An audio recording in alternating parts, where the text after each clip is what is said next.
परिचय संक्षिप्त रूप में, इसका जन्म 1 मार्च 1997 को माता मांगी देवी की गोद से पिता कृष्णाराम जी पिचकिया, जो एक किसान परिवार से ताल्लुक रखते हैं, और बहन सुशीला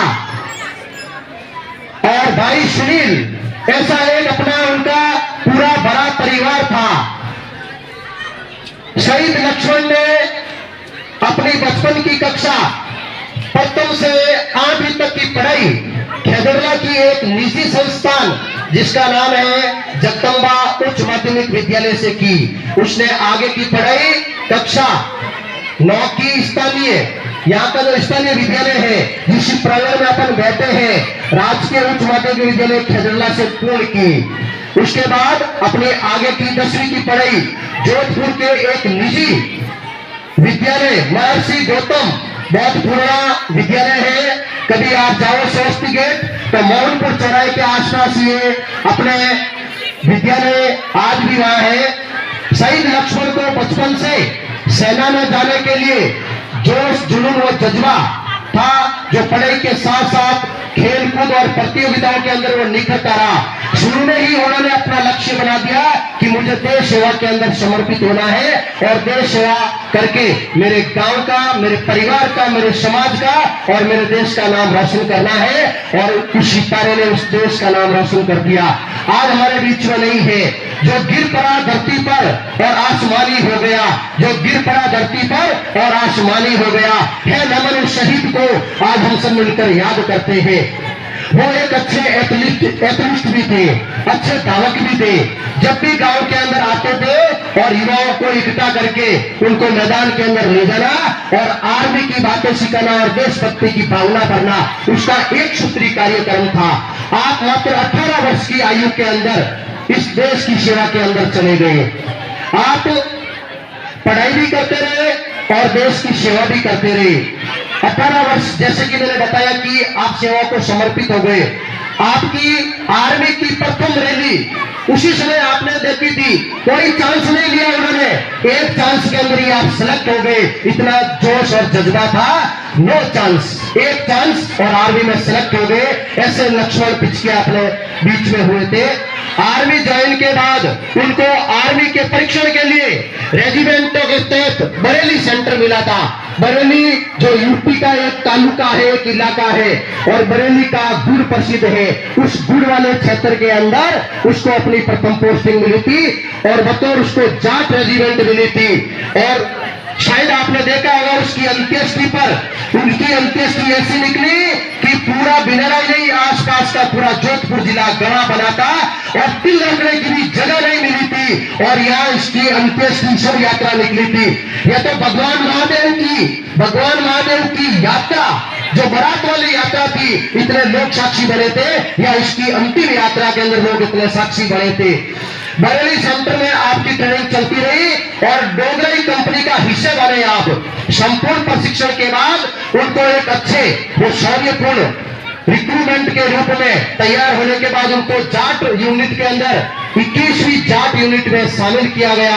उनकी प्रथम पोस्टिंग हिमाचल प्रदेश में हुई थी। उन्होंने उसके बाद जम्मू कश्मीर के अंदर अपने दिन बिताए थे। जम्मू कश्मीर वो जगह है जहां माइनस का तापमान रहता है, जहां हड्डियां चटक जाती है और मांसपेशियां सिकुड़ जाती है।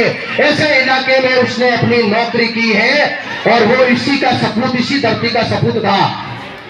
इसके आगे अरुणाचल प्रदेश का जो नेपा क्षेत्र है, जो बड़ा आपको पता तो बड़ा क्रिटिकल क्षेत्र है। अरुणाचल प्रदेश को पहले नेपा कहा जाता है, जहां रिजर्व पोस्ट हुआ करती है, जहां सिपाहियों की आत्मा नौकरी करती है। और वहां आज दिन तक उस नेपा क्षेत्र से आज दिन तक कोई चीनी घुसपैठ नहीं कर पाया है। और जिसने ऐसा दुस्साहस किया है उसका हाल स्वर्गीय हुआ है, वो स्वर्गवासी हो गया है। ऐसा नेपा क्षेत्र था, इन्होंने अपनी सर्विस की है। उसके बाद आप आरआर के रूप में तैनात हुए, जो जम्मू कश्मीर में तैनात की। आरआर में उनको 61वीं आरआर में शामिल किया गया। 61 आरआर में उन्होंने लगभग 1 वर्ष पूर्ण किया। इसके बाद 3 फरवरी 2021 बड़ी ऐतिहासिक तिथि है, गांव वालों याद रखना। 3 फरवरी 2021 को को शाम के समय पाकिस्तान की ओर से की गई गोलीबारी में उनके मोटार लगने से उनके लेफ्ट साइड पर एक वार हुआ और उसकी छाती को चीरती हुई थी। और उधर ये बेटा देश को सुरक्षित करने के लिए अपनी जान की बाजी लगा रहा था। कैसा दिन होगा ये विडम्बना का, जब मेहंदी वाले हाथों ने मंगलसूत्र उतारे होंगे, जब मेहंदी वाले हाथों ने मंगलसूत्र उतारे होंगे। बड़ा ही गमगीन माहौल था, बड़ा ही विहंगम दृश्य था। उधर वो देश को सुरक्षित कर रहा था और इधर उसकी दुल्हन के हाथों में मेहंदी सज रही थी। तारीख तय हो गई थी शादी की, लेकिन उसको इसे भी कुछ बड़ा करना था, और वो इतना बड़ा कर गया कि आज वो मरकर भी अमर हो गया। एक बार बीच में जयनाद कर दीजिए। लक्ष्मण पिंच किया। इसी कड़ी में आगे इसके साथ ही परिवार को सेना में सूचना मिलती है कि लक्ष्मण को कुछ चोट आई है और उसका ब्लड ज्यादा बहने से घायल हो गया है और सेना अस्पताल में भर्ती करवाया गया है। उसी रात 9:45 पर पुख्ता सूचना आई और बिल्कुल एकदम सटीक जानकारी आई। 9:45 का समय और सूचना ये आई कि लक्ष्मण पिचकिया अमर हो गए। अमर हो गए, बलिदान दे दिया। आप अपने माता पिता का हौसला बढ़ाना और सेवा करना, इसके साथ एक खुशियां आने वाली थी वो मातम में बदल गई। कैसी विडम्बना रही होगी, उस परिवार पर कैसा प्रहार हुआ होगा, उस परिवार ने इस दंश को कैसे झेला होगा। परिवार शादी की तैयारियां कर रहा है और बेटा का ऐसी स्थिति के अंदर जब समाचार आता है कि बेटा शहीद हो गया, देश के काम आ गया, तो उस परिवार पर इतना वज्रपात हुआ है।